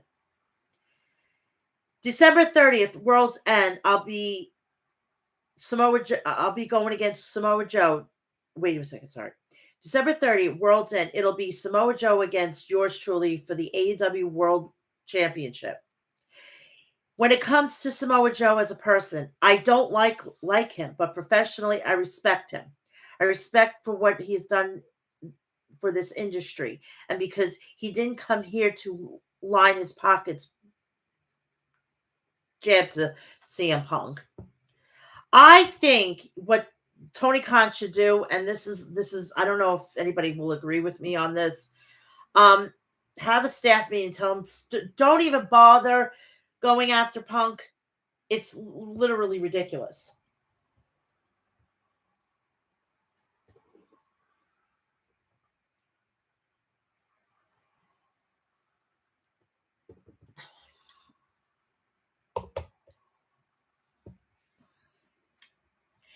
Now, back in the early 2000s, I remember getting a poster in my mailbox for TNA Wrestling. I tuned in. I couldn't be happier. I saw the Samoan submission machine. He looked unconventional, and he didn't seem to care. Neither did we. Now, unfortunately, later in his career, his talents weren't fully recognized, and he was not afforded the opportunity to be a world champion in WWE. That's Vince McMahon. You cannot tell me that wasn't Vince McMahon, because he saw Samoa Joe and he knew that he was a threat to Roman Reigns. That was the Joe at that time we needed, not Roman Reigns. But what Joe did for this sport was bigger than that. Samoa Joe proved you don't have to be a massive male model bodybuilder to be a top guy in this sport. Samoa Joe broke the mold. He proved alternatives matter. And because of the roads he paved, it was allowed a man like me to stand in the ring in front of you today. Without a guy like Joe, there might not be a AEW, as much as it pains me to admit. Thank you. I'm not too shabby myself, now am I? I managed to pave the road of my own. I've helped build a new alternative, and I've helped build this place brick by brick. And I did that by defeating some of the bigger names in the industry, like guys like Cody Rhodes, CM Punk, Bryan Danielson, Chris Jericho, Jon Moxley, Kenny Omega. And oh, Madonna Mia. That place went freaking, they booed him like crazy. It's like now CM Punk is now the dirty word in AEW. I don't get it anymore. He was there. You cannot avoid the whole situation that he wasn't there. You can't erase, as much as everybody would like to do that, but it can't happen. I wish people would fucking grow up.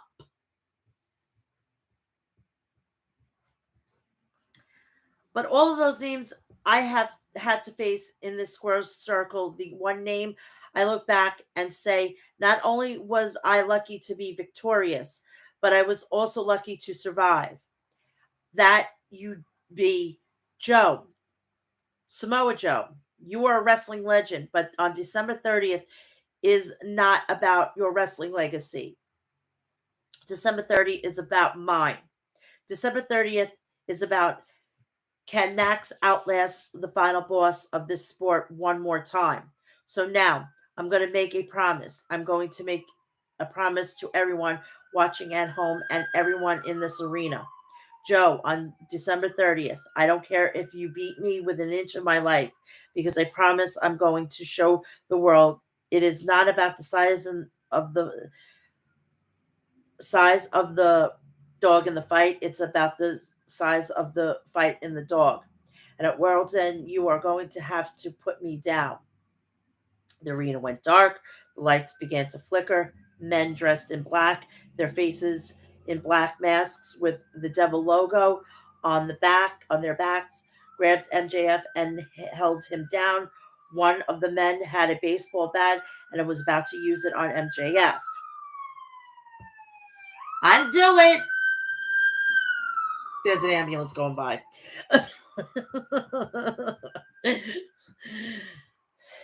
Samoa Joe music hit. Samoa sprinted to the ring and the men retreated. The message was on the screen.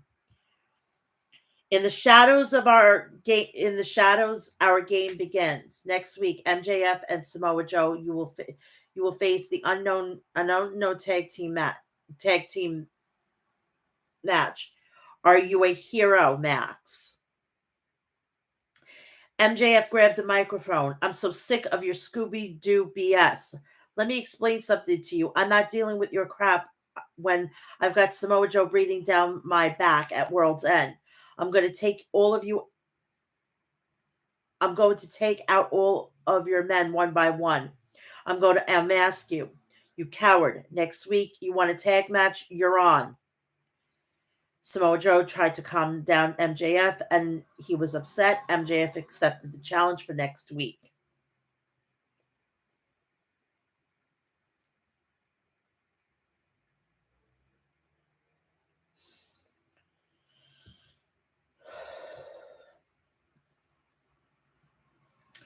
We have Warlow versus AR Fox. Fox jumped over the top rope, landed on Warlow, but Warlow seemed to shrug him off.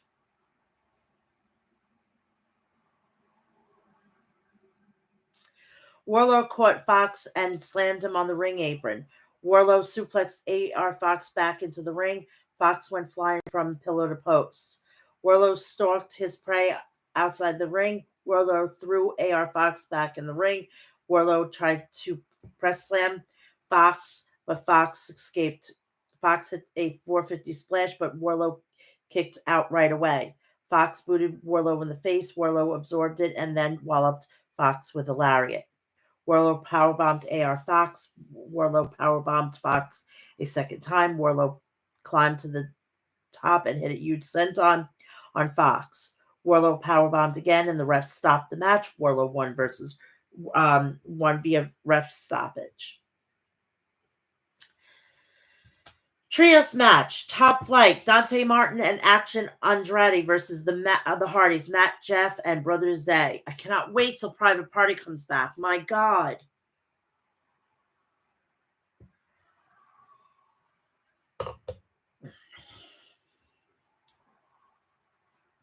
Jeff and Matt used tandem offense on Action.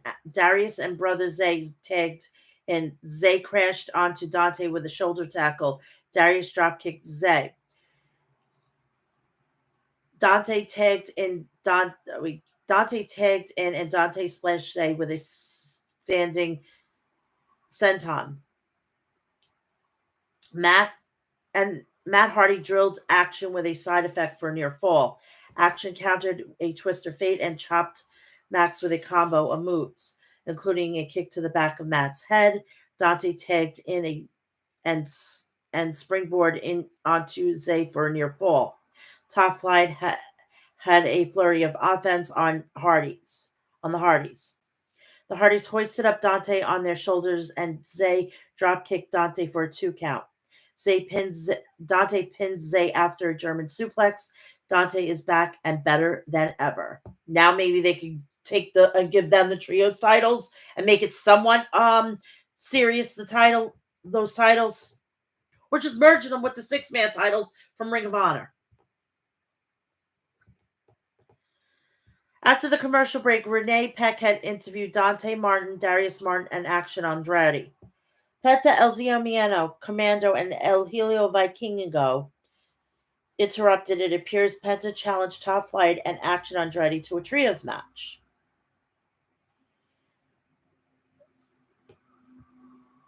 TBS Championship House Rules match. House of Black Julia Hart versus Emi Sakura. Emi Sakura picked the stipulation that cannot be won by submission.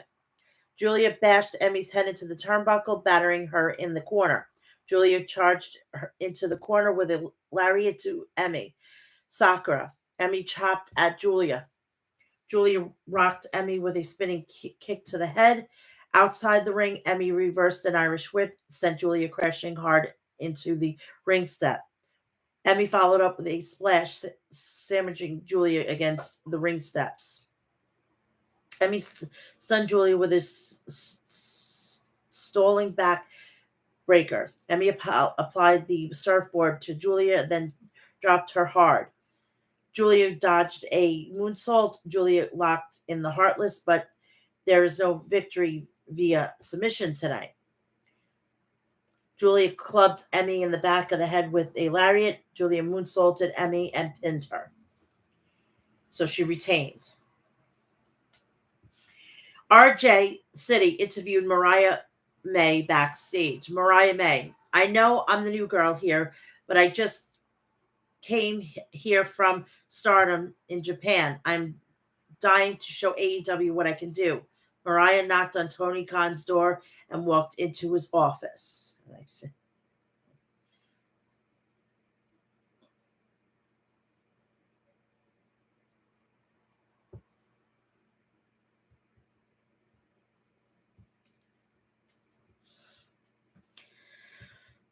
So she'll probably be making her in-ring debut next week, probably. I don't know.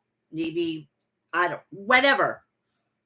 TNT champion the Patriarch, Christian Cage, responded to Adam Copeland's challenge for next week Dynamite. Christian Cage, I was flanked by AEW security, was with AEW security, and could you say fucking indie wrestlers? Oh my god. Where did you get them? At the local Piggly Wiggly or the Publix? Not even the Publix. The Winn-Dixies. Jesus Christ. Can you fucking try harder? Why couldn't you call like an OVW or a possible, hey, Cody, can you do me a favor? Can you send some of your students? Jesus Christ, Madonna mia. They look like they could come out of the fucking PC, too. Christian Cage. What I like to do right now is go ahead and invite the Rated R superstar Adam Copeland to the ring right now. Adam, I know you're back there. I just want to speak to you about a few things about what you said last week. If you don't mind making your appearance felt, I'd be very much appreciated. Adam, I would like to speak to you in the ring, if you wouldn't mind. If the truck can hit his music, something, maybe I should come back there to speak to him then. Adam's music hit. Christian, management wanted me to have security. It wasn't my idea. We don't need security here tonight, so I'm going to ask you gentlemen to vacate the ring. So last week you challenged me to a match to the TNT Championship December 6th on Dynamite. I'm here to tell you that we're not going to make it to Montreal next week. We're not going to make it because I'm sorry. Now look, I know what you're thinking. I'm not only sorry because I'm on an island by myself. Last week you took out kill switch. You took out the prodigy, Nick Wayne. I'm so mad when you hit kill switch with two concertos. I ran out of my house and drove with the windows down, and I just needed to think. It turned into a road trip of soul searching, digging down deep, trying to figure out how I became this guy, and who does and says such unsavory things. And on that drive, I started to remind me of those times we borrowed my mom's car, which is Christian's car, Jay's car, Jay's mom's car.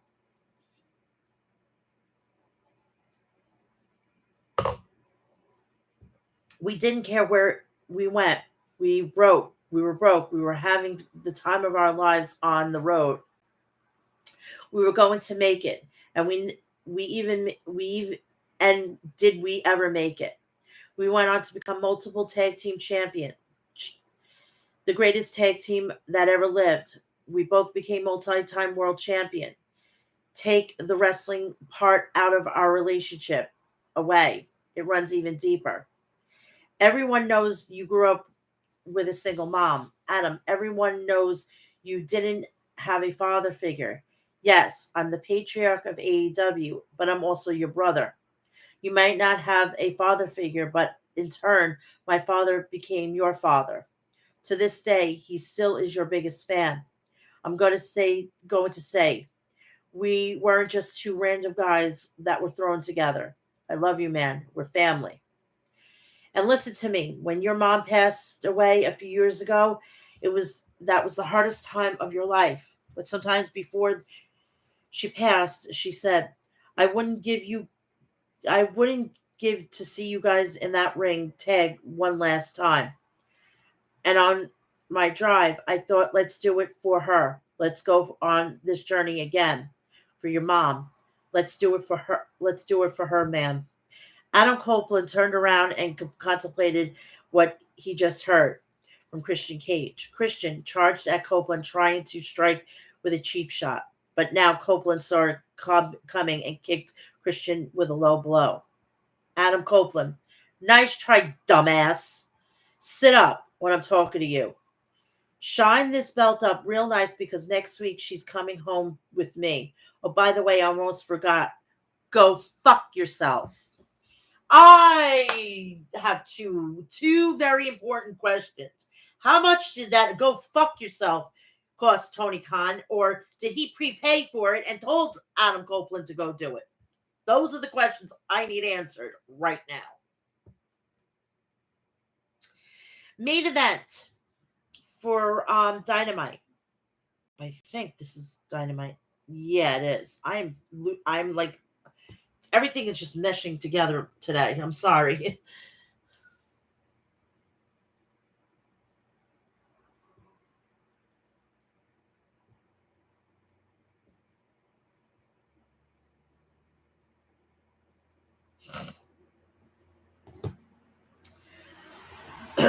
Continental Classic match, Gold League match. Swerve Strickland versus the Bullet Club Gold's Switchblade, Jade White.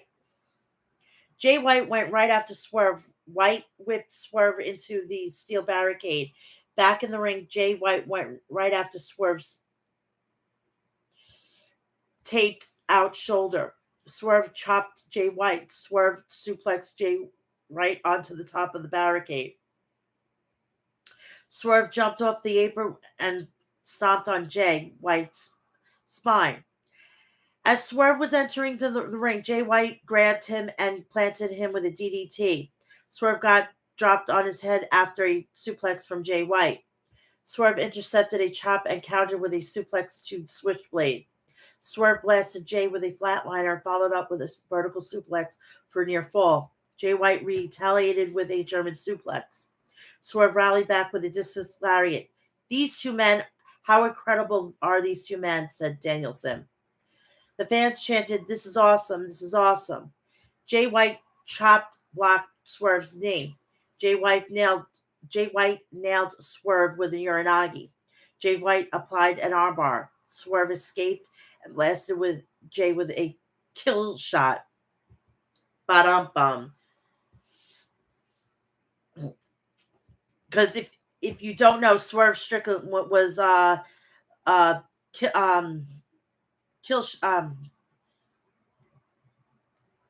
was kill shot in Lucha Underground to White's arm. Jay White almost inadvertently collided with the referee. As the ref had his back turned, Jay White went for a low blow, but Swerve had it scouted. Swerve rocked White with a backbreaker. Swerve hit a house call on Jay White. Swerve connected with a swerve stomp, but Jay White kicked out at two. You have to be impressed with Jay White's resiliency here, said Danielson. Jay White shocked Swerve with a Blade Runner. Swerve was knocked out of the ring, perhaps a saving grace. Back in the ring, Jay chopped at Swerve, and Swerve fired back with his own shots. Jay White planted Swerve with a sleeper. Swerve countered with a Blade Runner, rolling up Jay White, rolling up Jay, rolling up Swerve, and pinned him. Impressive roll counter, said Taz. Cerebral wrestling from Swerve, replied Excalibur. That got him another 3 points. Puts him up to 6, added Danielson. So next week, they're going to be at the Bell Center in Montreal, Quebec, Canada. And this weekend, they're going to be for the collision. It's going to be the Erie Assurance Arena in Erie, Pennsylvania. So that is that. And oh my God, 2 hours almost. I'm sorry, people. Could you imagine if I had a SmackDown in here? I'd still be going here. But tonight is SmackDown. Tonight's going to be the Fallout show to Survivor Series. We're going to start building more with the Royal Rumble. Maybe there'll be another entrant announced. But we're going to be seeing the return of the Viper on SmackDown. Now, CM Punk isn't advertised. Does he show up at Brooklyn? I'm going to not bet on it, but I have this feeling it's about an less than 2 hour plane ride, and Punk will probably want a private jet, so it's probably only about an hour and 10 minutes from tarmac to tarmac. I feeling that he's going to be there. I'm feeling. But my feeling is I'm getting the fuck out of here for the rest of the night. I'm going to go have some dinner. I'm going to go take a shower, and I'm going to get prepared to go see my son tomorrow. But I want you to be prepared to go check out the rest of my content on here, which is the AEW Full Gear 2023 and the review of WWE Survivor Series War Games 2023, where you can get all of that. Please, I have a lot more content on my channel. Please like, share, subscribe, and turn on the bell for all notifications. So when I go live and upload a video, you will know about it. Please follow me on Facebook, Instagram, Threads, TikTok, X, and you can find me on Cameo. Please do me a favor. Go check out the people over at My Astro Classics at myastroclassics.com. Please go check out the people over at Liquid Death at liquiddeath.com. Go check out the people over at Deathwish Coffee at deathwishcoffee.com. And tonight, on the Premier app for $9.99 a month, go check out the I forgot to mention the what is it called? The Dark Hour for House of Glory. They will be going tonight live on the Premiere app, and I'm going to give you the matches as followed.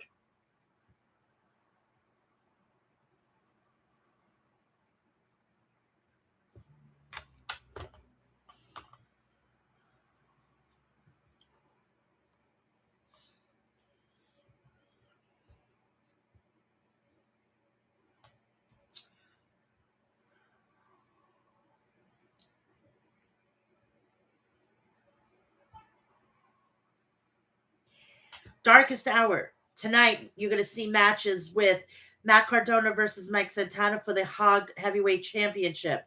Gringo Loco will be in action. Nolo Katana versus Kevin Blackwood for the Cruiserweight Championship. Grizzly Young Veterans versus the main event for the tag team titles. Swerve Strickland versus Mike Bailey. Prince Nana will be in Swerve Strickland's corner. Charles Mason versus Carlos Ramirez for the Crown Jewel Championship. Cash Flow versus Encore. Violet versus Kiki for the House of Glory Women's Championship. So go check that out. If you can still get tickets, please go check out hogwrestling.net. I will be back here next week for episode 318. I want everybody to have a great weekend, and I will see you next Friday. I love you all. Good night, and I miss you, Mom. Love you. Good night.